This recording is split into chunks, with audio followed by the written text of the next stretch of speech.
O Evangelho segundo Mateus.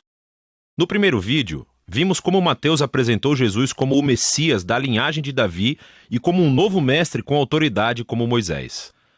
E também como Emanuel, que em hebraico significa Deus conosco.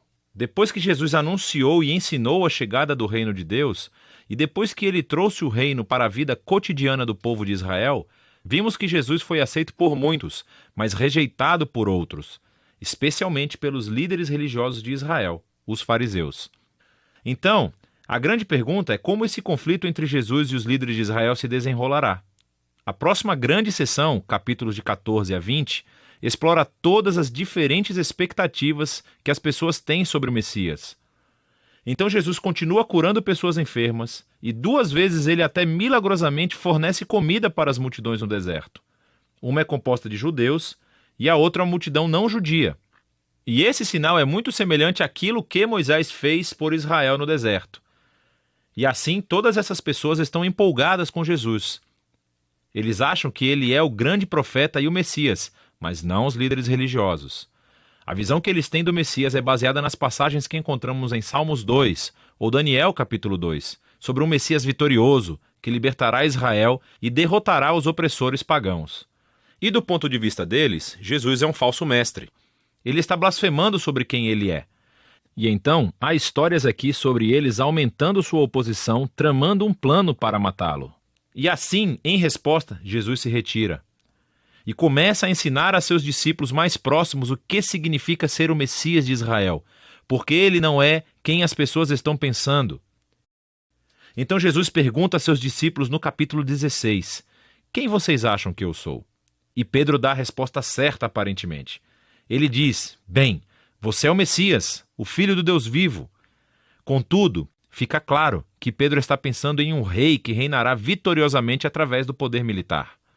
E Jesus desafia Pedro dizendo, sim, eu me tornarei rei, mas de uma maneira diferente. E assim Jesus começa a ensinar sobre os temas do profeta Isaías, que disse que o rei messiânico sofreria e morreria pelos pecados do seu próprio povo. E assim Jesus estava se posicionando como um rei messiânico, que reina se tornando um servo e que daria a sua vida por Israel e pelas nações. Bom, Pedro e os discípulos praticamente não entendem. E assim Jesus entra no 4º bloco de ensinamentos, seguido por uma série de ensinamentos depois disso. E estes são todos sobre a natureza do reino invertido messiânico de Jesus, que inverte todos os nossos sistemas de valores. Assim, na comunidade do rei servo, você ganha honra servindo aos outros. E em vez de se vingar, você perdoa e faz o bem aos seus inimigos.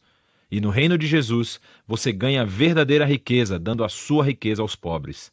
Para seguir o Messias servo, você deve se tornar um servo. Na próxima sessão, vemos os 2 reinos entrarem em conflito, o reino de Jesus e o do líder de Israel. Jesus vem a Jerusalém para a Páscoa, cavalgando em um jumento, e as multidões o saúdam como Messias. E Jesus imediatamente marcha para o pátio do templo e cria esse enorme alvoroço que interrompe os sacrifícios diários. Suas ações falam mais alto do que suas palavras aqui. Como rei de Israel, Jesus estava afirmando sua autoridade real sobre o templo, o lugar onde Deus e Israel se reuniam.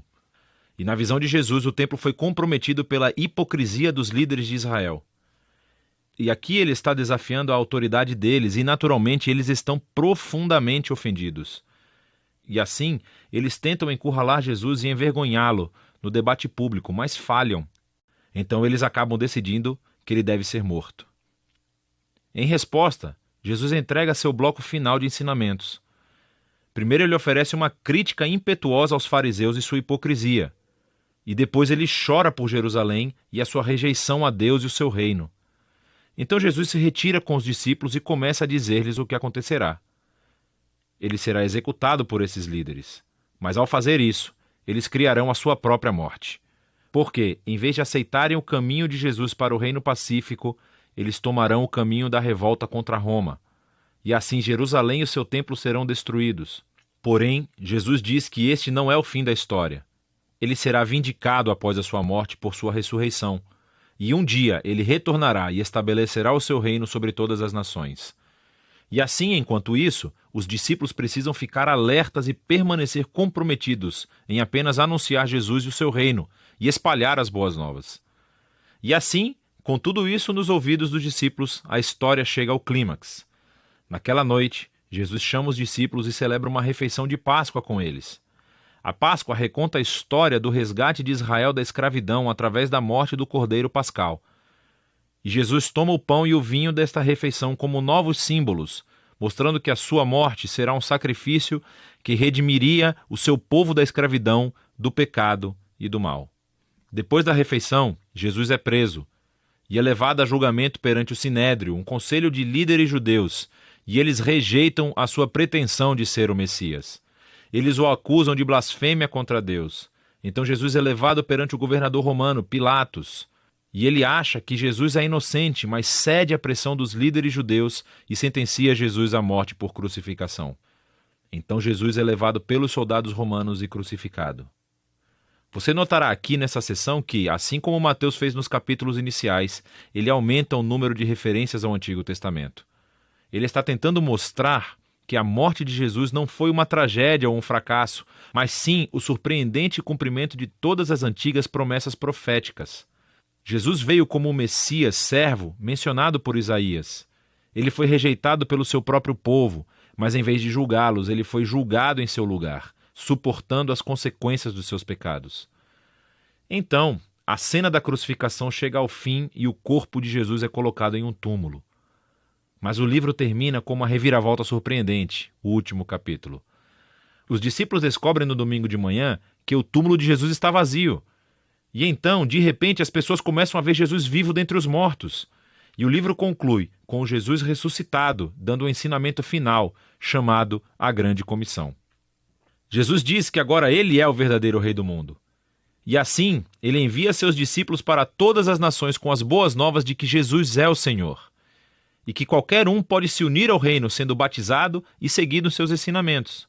E ecoando de volta até o seu nome Emanuel, Deus conosco, do capítulo 1, as últimas palavras de Jesus no livro para os seus discípulos são: eu estarei com vocês. É uma promessa da presença de Jesus até o dia em que ele finalmente retornará. E este é o Evangelho segundo Mateus.